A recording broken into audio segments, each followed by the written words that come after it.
Okay. All right. Struthless. So, Struthless, video by Struthless. Basically, Mm, there is a bit of a movement on YouTube with the mm, algorithm that I was served. So I've been mm. served videos recently, actually slating Gary Vaynerchuk, saying the stuff he does, Interesting. saying the stuff that he does is very toxic and it's not sustainable and it's quite over the top. This whole hustle, hustle, hustle culture. All right. Do you still watch Gary V content? I haven't watched his content in a long time. Define how long? I haven't watched a YouTube video of his in years. Mm, Sometimes I might see something he puts on Instagram and I'll watch it quickly. That's literally it. mm. I am of the same opinion as you now. I have not watched Gary V since the end of 2019. There we go. And it's not that I don't like him, No, I got loads of but respect I and time for think him. I think in each of our journey of entrepreneurship, success, or whatever it is, productivity, or however whatever reason you come and across Gary Vee and start consuming his content, I Mm, think it served its purpose. And I mm. think once that served your purpose, you've taken the lesson from him, which is like, Which what is we what he spoke always about. says. He says, "My hope is that you never have to come back and watch me again," Yeah, which that's is true. fair. That's true. Like he does say it, and I was like, You "That's just say, cool." yeah, yeah. Because if you keep watching, then obviously you're not making any progress, are you? Yeah. If you want to hear the same thing and again and again. Mm. But yeah, I think it served its purpose, and that's interesting that people now are starting to slay. I'd be interesting to watch that content actually to see what angle they're coming from. I mean, yeah. If you just type in, I mean, he's been covered by loads of big YouTubers, PewDiePie, etc., and Mm, they've ripped him. Some of the stuff they say I think is a little bit unfair, sure. but everyone's got their own spin that they want to put on it. Mm-hmm. I for one won't slate him, but I can see how the context of this video can be quite helpful for maintaining balance in life. So the video is called Hustle Culture. It's Mm, basically based on a guy who breaks down hustle culture and how it impacted him as a person. mm, And this is quite key because I feel like the similarities between what I've done in the past and what Goran's done in the past with this, where we just took things a bit too far too quickly, or we tried to run before we could walk, or we just got fully invested into something and yeah. essentially obliterates your work-life balance and just how things are and how things are sustained, I guess. Yeah, the crux of the video is all about what is the intention for which you why you set out on trying to hustle culture, right? So what's the end Mm, game? And then within that embedded is the sustainability of these things. yeah. Um, like I remember there was a period uh, where I'd done 45 days, including weekends, just doing various different entrepreneurial things plus normal work. And I remember a particular Sunday where I'd done a aesthetic clinic, full clinic, got home, hadn't really eaten, had a quick snack, and then you and Gopi were there. Mm, And then we were discussing ideas and shooting this I remember that. video Yeah, yeah. for Dubai competition. And man, I was just dead, man. And then the next day, back to work as normal. Mm. I look back at that now, and I did a lot of reflecting during the lockdown. I was journaling a lot, and I was like, "What is it, man? What was I actually trying to? What was I gaining from all that thing?" And when you're going through the struggle or the hustle, whatever you want to call it, the framing in your head is, "Yeah, it's worth it, man. It's worth it because one day this will happen. One day." It all comes And together.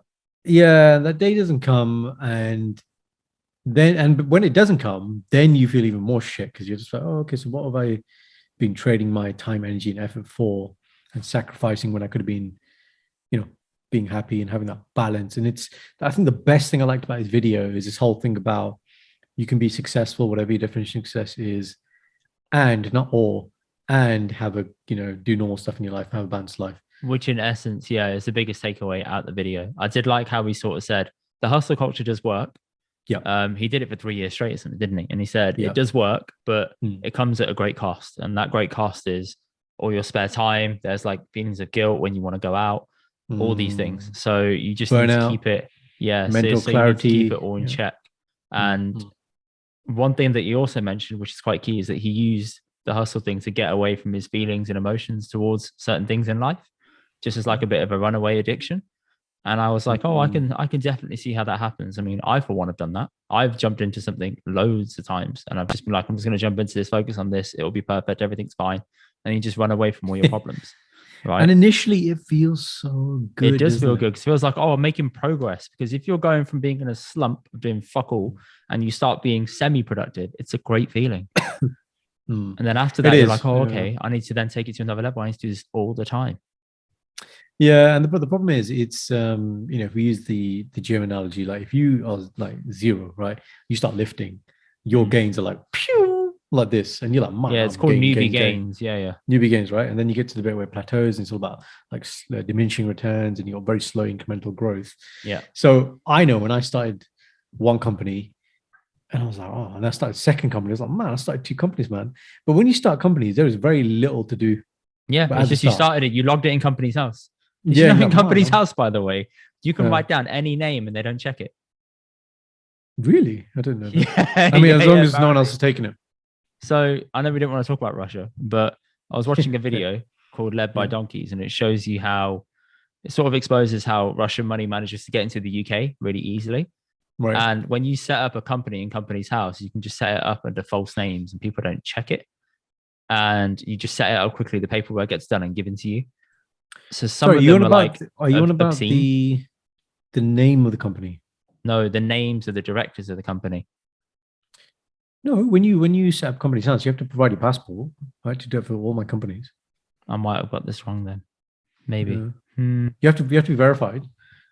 There are certain Do you? aspects. Yeah. Like you can't just for the directors definitely. What So all about the people who are sources of income or shareholders. source of interest, maybe something like that? It's There might one be of the other fields affiliate. in Yeah, there there. might be other affiliated people. Then maybe not. Some of the affiliated people, I think, was just made up with random names, and then you could just keep Okay. keep doing that again and again and again. Eventually, you just turn it into a chain. And I Yeah, thought, yeah. oh, Shells, okay, isn't it? Hmm. yeah, shell companies. Essentially, it was all made with shell companies, and Yeah, you have yeah. false Links names. one links to links, links to link, and you Yeah, just so I was you like, can't oh, find the okay, source. that's Yeah. that's interesting.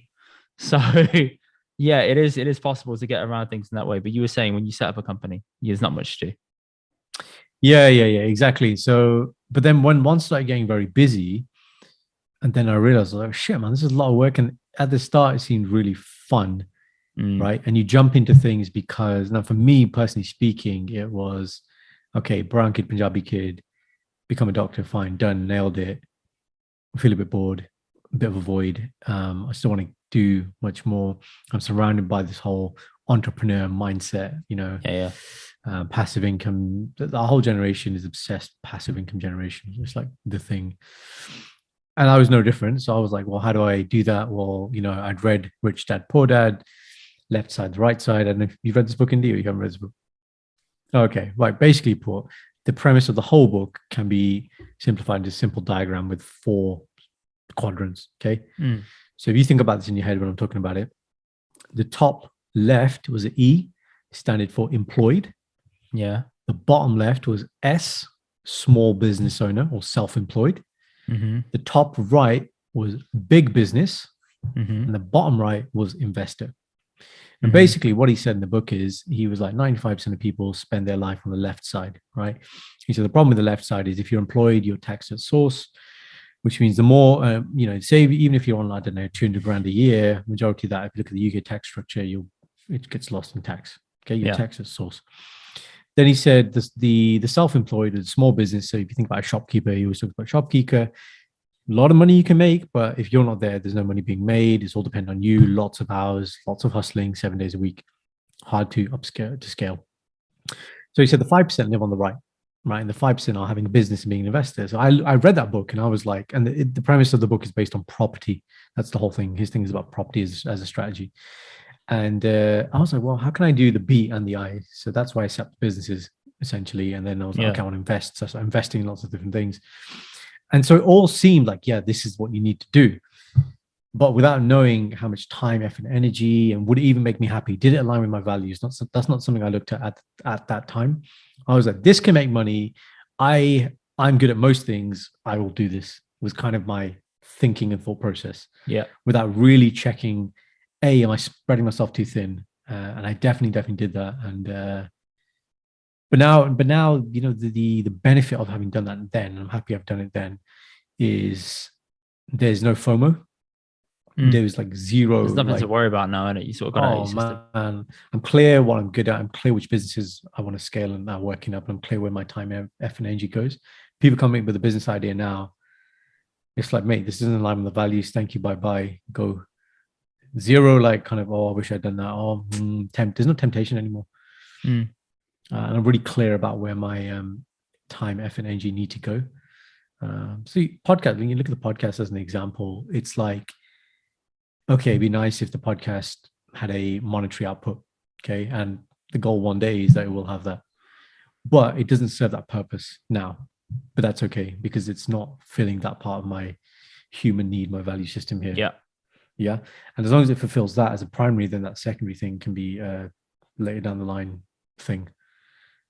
Which is why I enjoy it, which is why, and I think me looking at the podcast now, there probably was a bit where even there's excitement of we've started a podcast. Then probably, in the early episodes for me, it was like, okay, so how are we going to monetize it? I would think about that a lot. Yeah, I And remember. now I don't think about it all. Now I'm just like, man, let's just enjoy the podcast. Like, that's it. The enjoyment of the podcast is number one thing. And now I don't even think about. And I think because we're so many episodes in now, like if you've done 5 or 10, you still feel like you're at the start line. Whereas now I feel like, there is no finish line with this, is there? It's just you carry on in it. But that's not feeding into the hustle culture. That's just like we genuinely enjoy doing it. And I always said to myself, what's the reason for doing it? So it goes back to the video that he said. In his video, he said, figure out the reason why you want to do something and do it sustainably or do it with a balanced approach. Yeah. So that whole book that people have put out, what's that guy's name? Simon Sinek, who says, find your why, or he talks about the golden circle. Yeah. So it basically sums up that whole book in a little line, which says, do what you want to do, find out why you want to do it, and then do it sustainably. Do it with a good balance in life.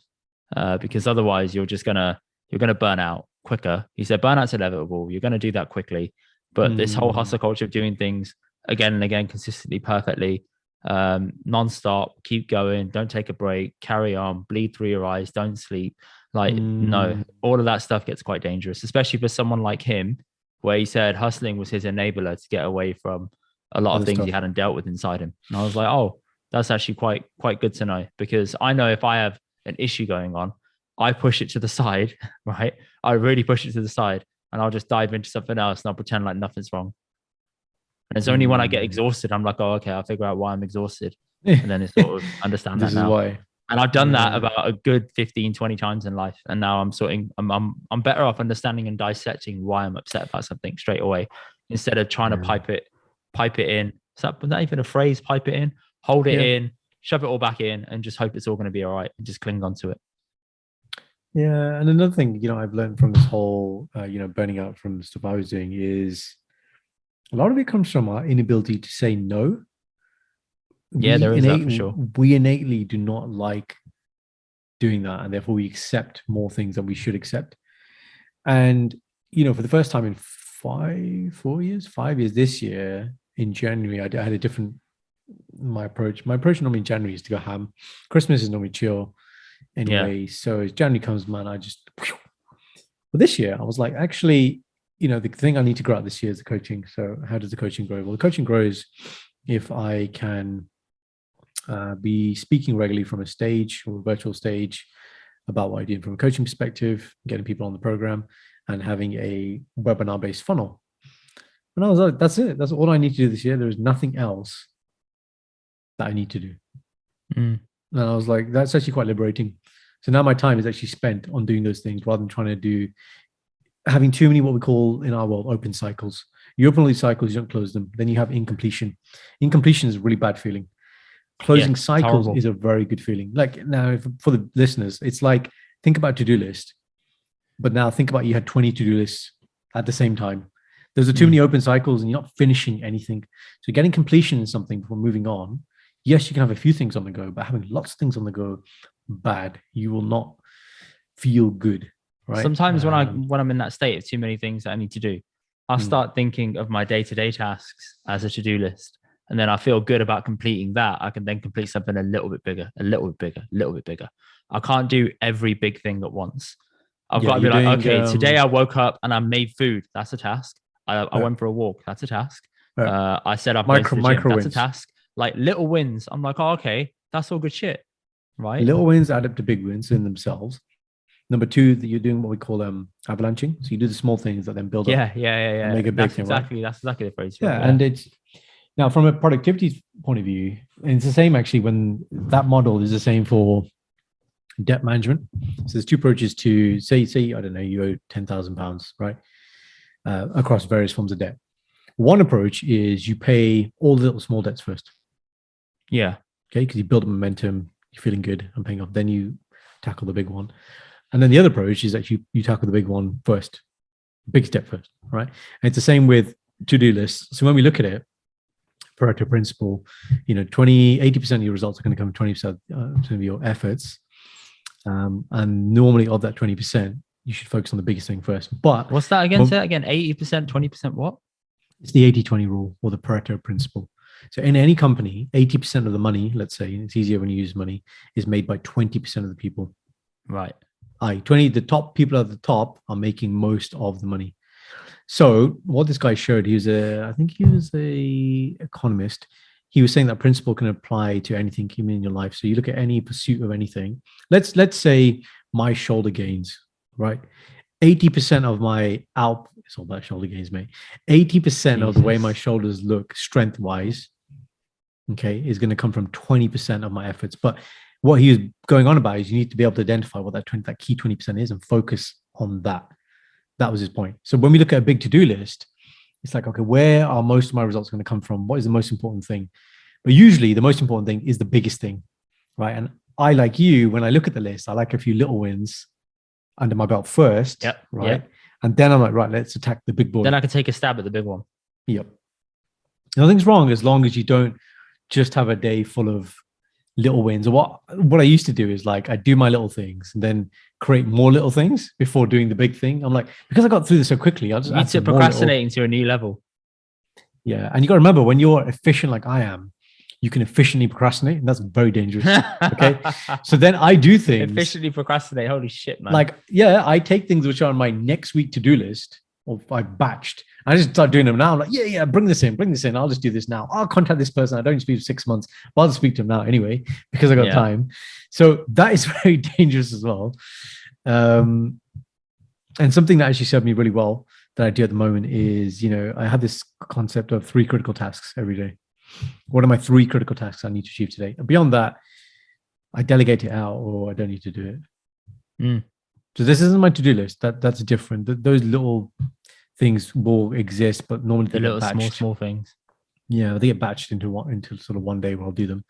But the critical tasks, those are the big boys. They're what I define as my 20%, and I'll try and get those down. But yeah, I think, look, if you speak to most people, that hustle culture is very toxic, and the people that are promoting the hustle culture, fine. You got someone like Gary Vee, who he posts out a lot of content, and his rhetoric is all about 10 videos a day, this and this. But then there are other people, man, who sell a lot of shit, a lot of scam, these fake gurus they talk about, right? Who are selling you on what success would look like, and the basis of which they sell on is you need to put in obnoxious amounts of work. That's all they'll say with those types of phrases. You need to be doing it when other people are sleeping, and I understand in the realm of motivation, if you're low, you do need a bit of motivation, but again, the problem is it feels good for a little while, but then you get addicted to just wanting to hustle. Motivated. Yeah, and just wanting to hustle, and attending courses and doing all this stuff. Like, I've been through all these things as well, like where you just feel like you need to learn from everybody, you need to read every self-help book or whatever. But it doesn't get you anywhere. You can't uncover your why. Let's come back to that. Uncover your why by reading someone else's story. How does that make sense? You got to figure it out for yourself, man. You got to go and try shit as well. But I feel like, as you said, people have to go through the whole, let me try and hustle my way through life to see how bad it is for you in some instances. You can't be told. And then see you can't be afterwards. Told. Yeah, people say this about a lot of things. There's some things in life that people just want to experience for themselves, whether that's like, I want to date a bunch of women and then I'll find the right person. And people are like, trust me, I've been there. It's not worth it. Don't do it. It's actually exhausting. They're like, no, I'll do it. Then they do it. Then they come back to me a few years later and say, you're right. It was exhausting. I probably shouldn't have done it. And you're like, yeah, but I had to warn you. It was up to you to listen to it or not. So some people you just have to let them figure out and learn from their own lessons. Yeah. Experience is a great teacher, isn't it? We say that, Yeah. but as we get older, we realize it just, the things you can't see, the blind sides, it just shows you everything. And then you reflect, you have the aha moment and you reflect Yeah. in a meaningful way. And you're like, What I notice is that things can be either you're at zero and you find this hustle culture, you go to 100 right. and you want things to go back to like a steady 50. Yeah. Yep. And finding that balance is hard. And I really hope that because there's this balance factor now that's starting to be a movement, that's cool. I'm actually quite happy about that. I hope that sort of seeps into all parts of our society, whether it's like left wing political views, right wing political views, whether it's cancel culture, whether it's just anything. I just want everything to have more equilibrium and just more middle these polarized, instead of being like everything black and white. Sometimes living in the gray isn't that bad. It's not. And look, I like what you said there, that like if you went 0 to 100 but you end up at 50, 50 is still better than 0. Yeah. But we don't see it that way because we think you've peaked at you've peaked at 100, you must stay at 100. But you're like, you can't do it, man. It weighs on you, and you start sacrificing friendships, relationships, meaningful connections, things that make you feel happy. Say if you hit like a bit of a brick wall with the idea or the project in hand, you kind of have to step away and do something else. If you've not got anything to step away and do something else with, how are you going to overcome it? You can keep trying to get through it, of course, but sometimes leaving something, going away and coming back at it, you might have a fresh perspective. No, that I agree with all those points. And I think another thing which is quite naive is, I get this now because I've been through it, but when I'm around younger people who are, I can see they're just starting out on that kind of hustle grind, they get a superiority complex. Well, like, I'm better than you. I'm doing more than you. Yeah, like you don't know, and like this is what it's about. Like, this is how you get success. And I'm like, bro, I've been there, man. Like kind of like how he was presenting the video. He was like, he can talk about it from a place because he's been there. Yeah. And I can see these guys. I'm like, okay, that's fine. Do this, but here's my advice. And like you said, take it if you want to take it. If you don't take it, that's fine. You just need to experience it. Yeah. But it's just a void, man. Like you're right. The health, wealth, intimate relationships, key experiences. These are the things that are important in life. Yeah. Hustle has its place. It does have its place, but that's all please just find your own thing in moderation, man. I've got nothing against Gary Vaynerchuk and people who do work hard and stuff, man. Like working hard, as the guy said in the video, it's a democratized value where what you put in is sometimes what you get out. And it's sort of up to you how much you want to put in, but don't do it at the sacrifice of other things in your life. It's not worth it, man. What's the thing that people say? The worst thing that you can do to somebody is put them in solitary confinement and let them have no human connection. So the worst thing you could do to someone is leave them alone, which is kind of mad, really, because we're social creatures. We need to be around people. We need to socialize. So whenever I start feeling bad about socializing, I'm like, well, me personally, I get my energy off being around people, and I'm an energetic person, and I feel better after I've seen people that I get enjoyment being around. That's important to me. And I feel like it's just humans as a whole, they need to be around people to sort of feel part of a community, part of a greater cause, whatever it is. It's important. Yes. And then the level up from that is, the people, the type of people you hang around with. Yeah. Again, when you get around these hustle types, I've been around these people. It's contagious. It is. Look, and again, the good side to that is, so in certain of my kind of speaking circles or business circle or coaching circles, there is like a healthy competition, right? So people, I'm doing this in sales, or I use this strategy, whatever, and it makes you want to up your game. Yeah, that's okay. But again, the point of the envy and comparison are the two unhealthy things